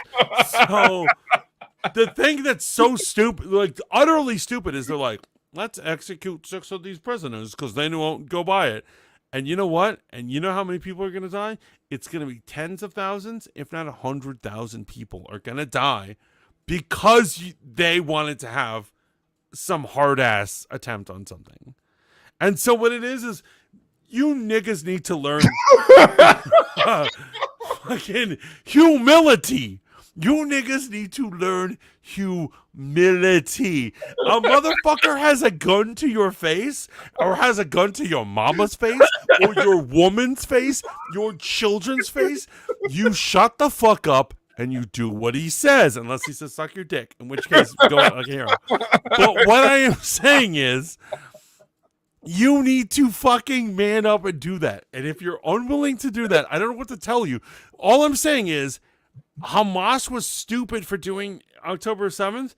They were stupid to do what they're doing now. And now what it is this prime minister, who has nothing to lose because he's not going to get reelected, the only thing he can do is go out as a history, in like a hero, right? Right. And so what he's going to go do is be known for wiping out the Gaza Strip and making it a resort. So good work, Gazans. Good work, Hamas. thank you for your brilliant strategies.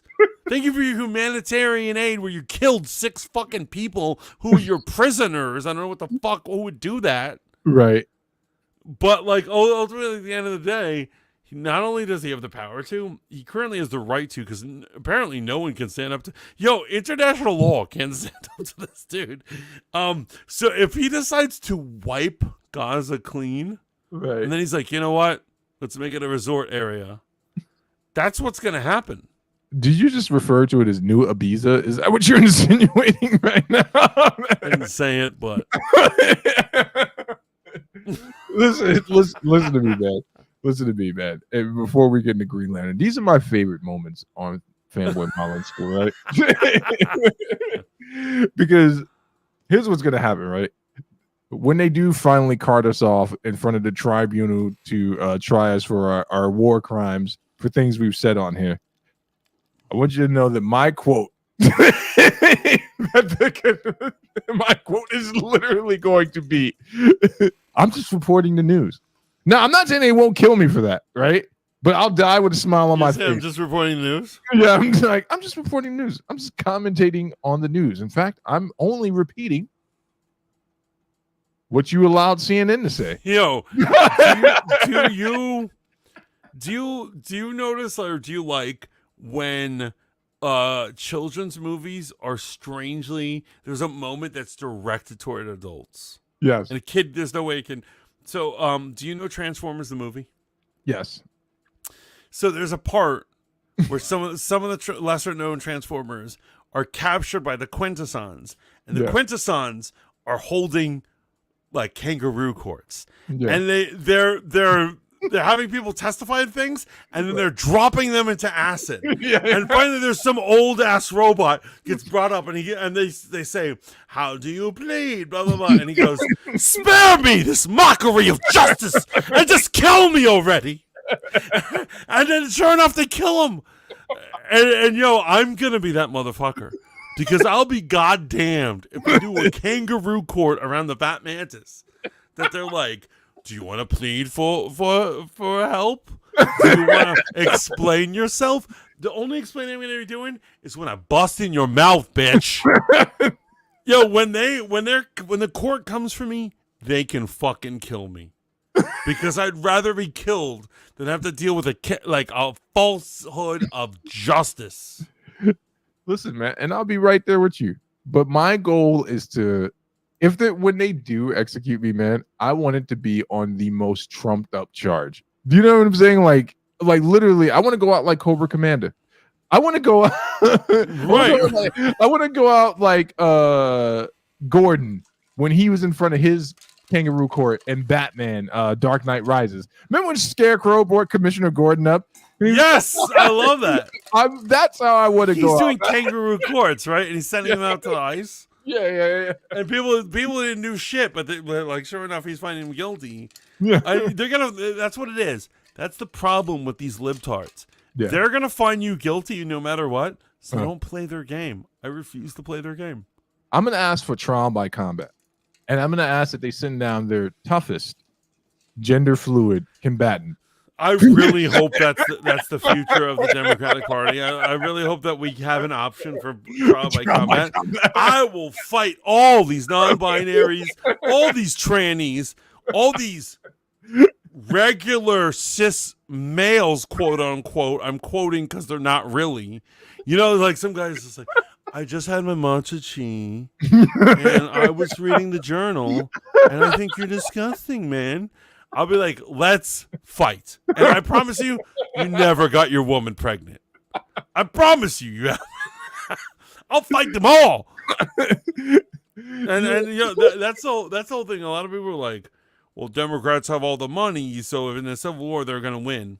Yeah. I don't really think that's the case because, honestly, at the end of the day, they don't have any fucking balls. You got to have fighters, man. Yeah, you need strong men to build shit, right? You gotta have fighters, man. You gotta have fighters, and they're all on the conservative side. So no beta male is gonna fucking beat me in combat unless he cheats. My goal in life, man, is I don't know when this will happen, but one day you're gonna be like having a really good time, at a politically fluid gathering, maybe a Thanksgiving of some sort, right? And Mantis is gonna be on fire, man. You're gonna be telling jokes. They're gonna be hitting, man. You're gonna have your wine cup there. Not staggering on words. You're just waxing philosophical while eating hors d'oeuvres, and you're gonna look over and see me standing by the door of the dining room, and then you're gonna look back and I'm gonna be gone. And this time I'm gonna be a little bit closer, and I'm gonna be making my way towards your new group of friends. And I'm gonna pull my hoodie over my head, and I'm gonna be like, Mantis, tell them about the resort area you want to build on the Gaza Strip. Well, wait, hold on. I will tell you, I do not associate with Palestine protesters, so you can tell people that all you want. I didn't even say that. I said you're going to be at a dinner gathering, right? Okay, yeah, no, I'm fine. Yo, I'm real with that. And I'm gonna make sure that I get you. I want you to go out in a full blaze of glory. And then when they're dragging you away, you're gonna be like, it was Steve. And you're gonna find out I never really existed. I've been a figment of your imagination all these years. You've been talking to an empty camera for the entire duration. It all makes sense. It all makes sense. DT Dub says kangaroos and busting in mouths. Love out loud. Jeez, man. So now that we got that out of our system, right? Green Lantern. Green Lantern. One of your favorite comic book characters. One of my least favorite comic book characters. I mean, he's all right. You love that motherfucker, man. Wait, hold on. Okay. I don't know if I love him. I really like him. There we go. You're sending mixed signals now.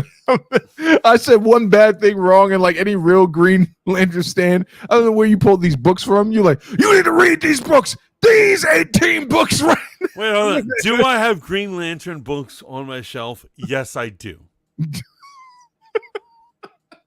That doesn't mean that whatever. Go on. Keep talking. So we got, allegedly, we got the new Green Lantern and the official and only DC universe that exists, and some might say the truest form of the DC universe, the Gunverse, right? With the new DC emblem. We have what might potentially be our new Green Lantern. And it is an old man far past the age or under the height that I would see Hal Jordan as. My man Cable, aka Thanos, old man. Thanos, Cable, and Green Lantern? Is that not like greedy? Being a greedy ass bitch? What is his name? Josh Brolin? What's the brother's name? Yeah, Josh Brolin. Josh Brolin potentially being Green Lantern. Man, this is gonna get the video queued up. Did you throw up in your mouth a little bit when you heard this, bud? I did, because I'm so sad. Also, we're gonna talk about the ramifications of this, but it gets a little silly. What the fuck, man? Sorry. There's no need to apologize, man. Apologies are the acknowledgement of the unknown. Embrace what's right in front of you. Yo, enough with this new age shit. I don't know what kind of swami you've been talking to, but fuck that shit. Feel me? I get what you're saying. I understand completely. Are you ready to do this? Ready?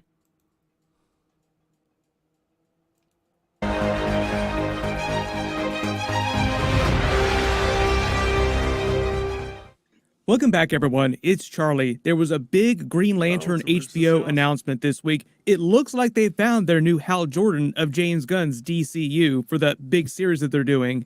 And it looks like it's going to be Josh Brolin of all people. I never guessed it would have been him. He wasn't on any of my lists, or that James Gunn would be going for a much older Hal Jordan, like way older, I think, than most of us thought. But just think of how Ryan Reynolds is going to react to this, especially if Cable returns in Deadpool 4. Okay, let's talk about the obvious thing. This Green Lantern. This is a cold shot. End of career, and yet you're still going. Why? None of us can understand. Damn! Game on, Brolin. Damn! You're so old, you make Dust look like a baby. You could literally just talk about what's going on here, playing all their footage from Deadpool 2, and it would work. We all joke, but there were actually some DC references during Deadpool 2. But as crazy as it sounds, Josh Brolin seems like he's gonna be the next Hal Jordan of the DCU, so we'll break it all down. If you're brand new to the channel, be sure to subscribe to get all the videos. Whatever they wind up doing, like whoever they wind up casting as their younger Jon Stewart, of course I'll be doing episode videos for it when it releases. It sounds like it's gonna be 2026. That's why we're getting all this casting news now, because they're ramping up to actually cast the series and start filming it. James Gunn already released a short teaser for the series explaining what's going to be about, how it will connect with the larger DCU movies, TV shows. The new Superman movie is going to be the first time we'll see any Green Lantern inside the DCU. So if I could shit for just a minute. So you noticed that a lot of the heroes that are being cast around Superman are older than him. I And did so- I did notice that. Yes. What are they trying to say? That because the guy they got for Superman is like super young or whatever. What are Right. they trying to say? Superman's a new hero and all the other heroes are old. They So this- predate him. What is this storyline in Superman, man? When he's younger, he gets time travel to the future and he meets like different a different group of superheroes who are basically the new incarnation of the Justice League. And I think they Right, might be right. going for something like that, man. Here's my issue, man. And I'm sorry, I'm just gonna say it, man. I rewatched the Green Lantern movie with Ryan Reynolds in it. And this is coming from someone that is not a DC fan, so I'm prepared to be attacked right now. Seemed pretty fucking accurate to me. Like, it gave me Green Lantern vibes, like the whole story seemed pretty accurate to me. Today, So, are you ready? Are you ready for this? I'm ready. Yeah. Do you know that movie scripts very often steal each other's Yeah. frames, like skeletons. Yeah, Armageddon, Deep Impact. Yeah, Green Lantern has the same here's what I say. Doctor Strange 1 Uh-huh. stole Green Lantern's skeleton. Oh boy. If you just watch it, if you watch them back to back, Yeah. so they're both arrogant assholes in their field. They need to learn humility. They go to a strange, weird, magical place where they have to learn humility. One of their own betrays them, and then they have to fucking do all the shit. All the beats are there. Yeah, they're there. I see it. Except for Doctor Strange is just fundamentally a superior character on paper and in film. Oh no! Oh, that's what you're thinking, man. That's what you're thinking. This is all these Democrats you've been hanging out with. You're confused.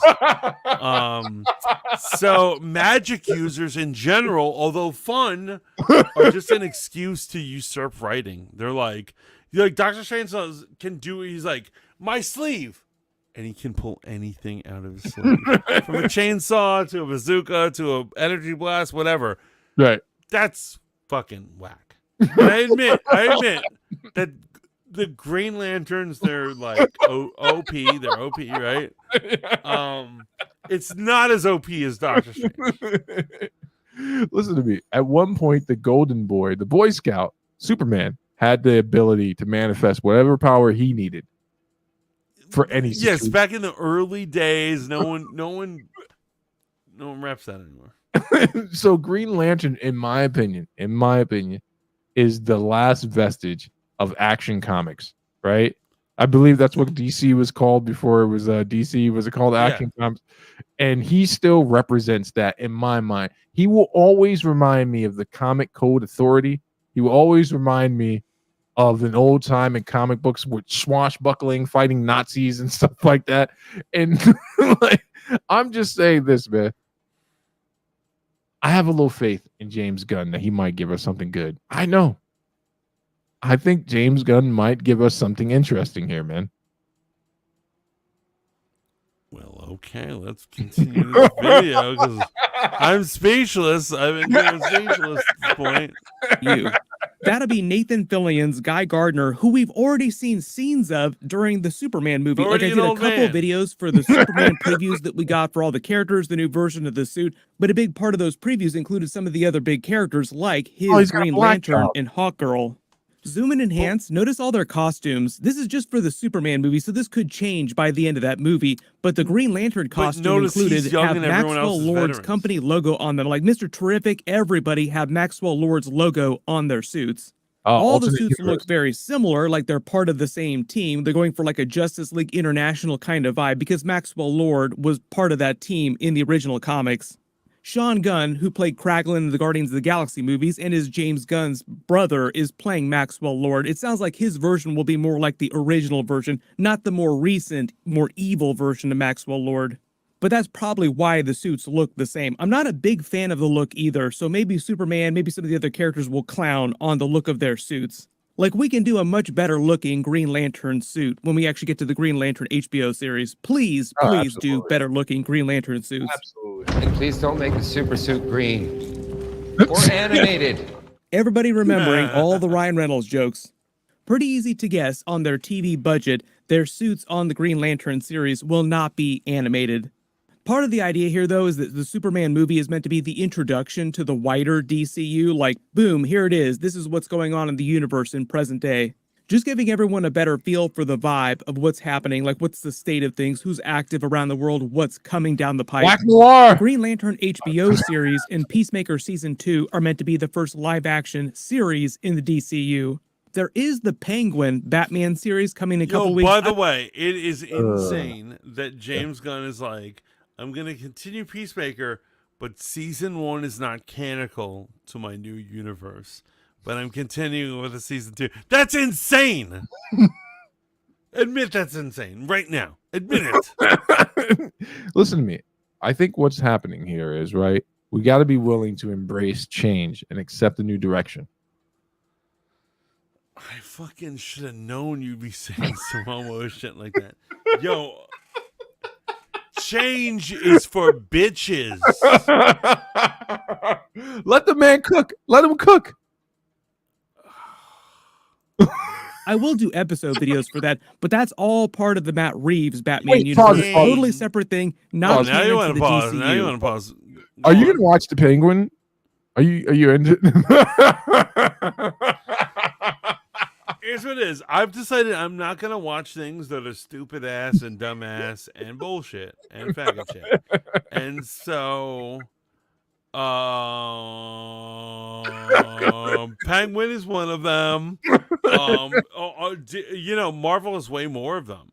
Yeah, Like, absolutely. Unless you guys go to Thunderbolts and you're like, it's great. Not gonna watch that. I'm not gonna watch Agatha. I'm like, Did it has to like look like it's gonna be good. Like probably the next Marvel thing I'm going to is Captain America 4. Oh, absolutely, man. Did you see the leaks? Potential leaks of Sentry in the Thunderbolts? Looks fucking insane. Looks good. Looks insane. Looks insane. It's a You know great- what their big mistake is? I'm going to say it right now because I'm a better movie maker than Marvel. I believe that. They should have casted Sentry as a big time serious actor. They should have gotten an actor who like people love, like Henry Cavill. Or, doesn't have to be Henry Cavill, but they have to be someone who like is a big name Right. to play Sentry. And the fact Right. that they got like a nobody is a mistake. But I agree with that, but we've talked about this before, man, and I think this might be where James Gunn. Obviously, I was just pulling your chain and all that shit, man. I don't know what's gonna happen with the Gunverse, man. Right now, he's doing something. I don't know if he's cooking. We'll know when we get to see something, right? Because Right, all it's we all really have to go off experimental. is still like a bunch of stills. I think Marvel is really trying to return to their old form where it's like we have $1 million actor. And then we have a bunch of people that we're going to string along and build their career up, right? And then maybe we'll bring in some thespians who are at the end of their road in that field, and we'll introduce them here, and then reinvigorize their contracts as the movies are successful. The only reason I'm happy they didn't pick Cavill as Sentry, even though I would have loved to have seen it, is because they would have screwed it up. I believe anything that Henry Cavill is attached to, that's something that he loves, is going to get screwed up. I believe Hollywood is trying to punish him for caring about the properties that he works Oh on. wow! Well, I mean, that's a strong statement, but it's probably true. And I but, believe it. I believe it's true. but I'm gonna say this in regards to the Green Lantern show, man. I don't think Josh Brolin was a good pick. I don't think he was a good pick, man. I don't think that unless this is a futuristic story, which is then going to be lazy, I don't think it's going to be something that people can get behind. Here's the thing that really bothers me. So, Superman was one of the OG superheroes. But are they saying that like all these heroes, these older heroes, predate Superman because they're making Superman young? Yeah. No, So, I get Green Lantern's been around for 25 years. However, we haven't had a Superman. That's weird. it's but I'm agreeing with you. That's weird for sure, but that's a story that I think has been done in DC. I got to look it up. Someone don't quote me on this, but I'm almost positive this is a story. And I think that we're going to get more time-faring shit in the Gunverse, just like we have in Marvel right now, man. Like, I think there's a reason why their costumes look so similar. I think there's a reason why Superman's so young. And I think it's going to be some alternate universe type shit. Maybe not. Or maybe this is just the universe he's establishing. I'm still having a hard time envisioning the universe that James Gunn is going to give us. Remember, the only thing I have to go off of this guy's career is Guardians of the Galaxy, Brightburn, Peacemaker, right. Suicide Squad. So now we're taking what, even though I don't agree with it, is one of the most beloved characters in comics, the literal definition of high moral fiber, and we gave it to a guy like James Gunn, who doesn't believe in that type of stuff. But so I don't know what to expect, man. I don't know what to expect. But remember, I cannot be indicted for my words because I am merely reporting on. So it's not going to be connected to anything happening during the new Superman movie, the Green Lantern HBO series, or any of those other shows and movies that they're doing as part of the DCU. The reason why it looks like they went for Josh Brolin for Hal Jordan, who's in his late 50s, is the Green Lantern HBO will be like a true detective mystery thriller. That's the way they've been pitching it. So older Hal Jordan teaming up with a younger John Stewart as his partner to solve a larger universe-threatening mystery inside the DC universe. So that makes sense. It's mostly going to be based on Earth, and the mystery, like what they're trying to figure out, will affect the wider DCU, like Superman, the new Batman, the new Justice League, all the larger characters. It'll be like a very universe-spanning connected mystery. And it's like they want Hal Jordan in this equation to be the Murtaugh of the Murtaugh and Riggs Lethal Weapon Green Lantern's team. Like 2 days away from retirement, Green Lantern. I'm getting too old for this, Green Lantern. They haven't announced who they've cast for John Stewart yet, but the report is they're looking for someone in their early 30s or younger. So like a very young John Stewart, but not a total rookie. This is that larger teaser for the series that James Gunn dropped a while ago, talking about what it's going to cover. The next thing is a big premiere HBO television series called Lanterns. This is a story of a couple of Green Lanterns, John Stewart and Hal Jordan, and we have a few other Lanterns peppered in there, but this is really a terrestrial-based TV show, which is almost like True Detective with a couple of Green Lanterns who are space cops watching over Precinct Earth. In it, they discover a terrifying mystery that ties. When he did this State of the Union address, it almost felt like he was winging it. I know he wasn't, but it just felt like he had a shot of espresso. He's like, I got some great ideas. I'm just gonna float them out. Like it sounds like he just made this idea up 2 seconds ago when they were like, "Gunn, why don't you explain the Green Lanterns?" He's like, yeah, right. So it's a buddy cop set, yeah, absolutely. He put no thought into this. Fucking James Gunn. Thank God for the Rings of Power. Did I just say that? Thank God for the Rings of Power, because at least I know I'm going to get entertained instead of fucking fucked in the ass by James Gunn and his crazy ass fucking universe.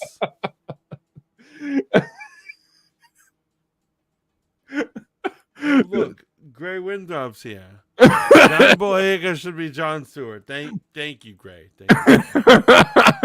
I mean, I agree, but I think everyone agrees. Like Oswald Cobblepot and the Telltale series was a cool character. He was beating Batman ass. Yes, actually, yeah, they gave him hands in that one, man. It was a good game. It was a good game for sure. Mantis, you all right, buddy, man? I feel like it got dark. You got it. No, I'm good. I'm good, but I don't need to hear more of this. All we know is keep it non-Palestinian. Stop saying the words. Why? You have a problem with that? No, man. I'm trying to keep you out of prison, man. That's my job as your lawyer.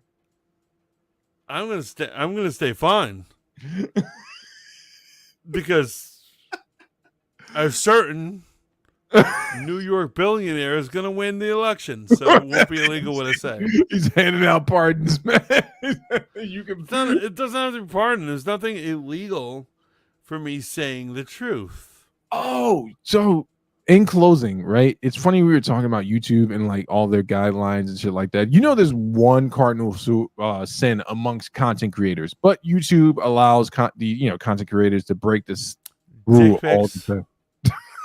That's the other one. Oh, okay. So, copyright striking your fellow content creators. Oh, yes, that's horrible. False copyright strikes, right? Getting someone's channel demonetized or video demonetized. I was watching this great video where a guy who does actual journalistic reports on YouTube, like he'll go to an area. This is gonna blow your mind, Mantis.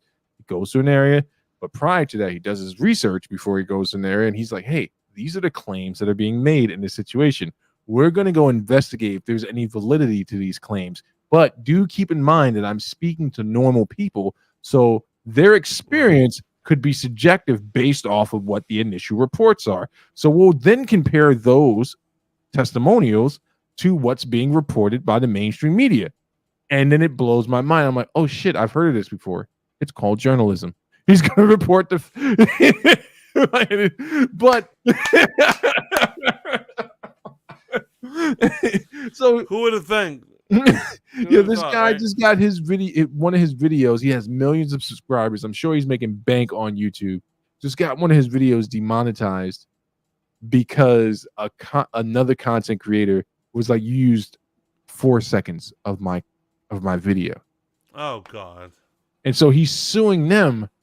But I really do think that lawsuit at some point, man, and this is why I support Rumble and Kick. I really do hope someone grows the balls to sue YouTube one day. The fact that we have to live in fear on a platform that's promoted as share, right? That was their original. Right. Like it trips me out.